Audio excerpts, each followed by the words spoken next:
ನನ್ಗೆ ಆಶ್ಚರ್ಯ ಏನಪ್ಪ ಅಂದರೆ ಯತ್ನಾಳ್ ಅವ್ರು ಇಂಗ್ಲೀಷಲ್ಲಿ ಲೆಟರ್ ಬರ್ಬಿಟ್ಟವ್ರೆ. ಹಾಂ, ನನ್ಗೆ ಗೊತ್ತಿಲ್ಲಪ್ಪ, ಅವ್ರಿಗೆ ಕೇಳಿ, ನನಗೆ ಗೊತ್ತಿಲ್ಲ.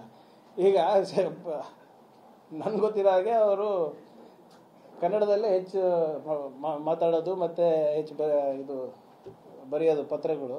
ಸಿದ್ದರಾಮಯ್ಯ ಅವರಂತೂ ತಮಗೆಲ್ಲರಿಗೂ ಗೊತ್ತಿದೆ. ನಮ್ಮ ಮುಖ್ಯಮಂತ್ರಿಗೆ ಇಂಗ್ಲೀಷ್ನಲ್ಲಿ ಯಾಕೆ ಪತ್ರ ಬರೆದ್ರೂ ಗೊತ್ತಿಲ್ಲ. Until and unless it has ಏನು ನಂಗೆ ಗೊತ್ತಿಲ್ಲ. ಸಂದೇಶ ಎಲ್ಲೆಲ್ಲಿ ಹೋಗ್ಬೇಕೋ ಗೊತ್ತಿಲ್ಲ. ಅವ್ರಿಗೆ ಕೇಳಿ, ಸಂದೇಶ ಎಲ್ಲಿ ಕೊಡೋಕ್ಕೆ ಪ್ರಯತ್ನ ಮಾಡಿದ್ರೂ ಗೊತ್ತಿಲ್ಲ. ಸಿದ್ದರಾಮಯ್ಯ ಅವ್ರಿಗೆ ಕೊಡೋಕ್ಕೆ ಪ್ರಯತ್ನ ಮಾಡಿದ್ರು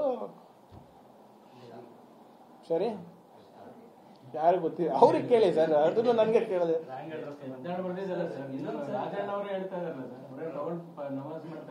ಹೌದು, ಅವರಿಗೂ ಅನ್ವಯಿಸ್ತದೆ. ಸರ್, ಈ ನಮ್ಮ ಈ ಆರ್ಡರ್ನಲ್ಲಿ ಸಂಘಟನೆ ಹೆಸರುಗಳು ಬರೆದಿಲ್ಲ, ಉಲ್ಲೇಖಿಸಿಲ್ಲ. ಧರ್ಮದ ಹೆಸರುಗಳು ಉಲ್ಲೇಖಿಸಿಲ್ಲ. ಯಾರೇ ಇರ್ಬೋದು, ತಗೋಬೇಕು. ನಾನು ಕೂಡ ತಗೋಬೇಕು, ನೀವು ಕೂಡ ತಗೋಬೇಕು, ಅಷ್ಟೇ ಅಲ್ವಾ? ಅದು ರಾಜಣ್ಣ ಅವ್ರು ಹೇಳಿದ್ರು ಅಷ್ಟೇ ಇರ್ತದೆ, ವಿಜೇಂದ್ರ ಅವ್ರು ಹೇಳಿದ್ರು ಅಷ್ಟೇ ಇರ್ತದೆ, ಮುಖ್ಯಮಂತ್ರಿಗಳು ಹೇಳಿದ್ರು ಅಷ್ಟೇ ಇರ್ತದೆ.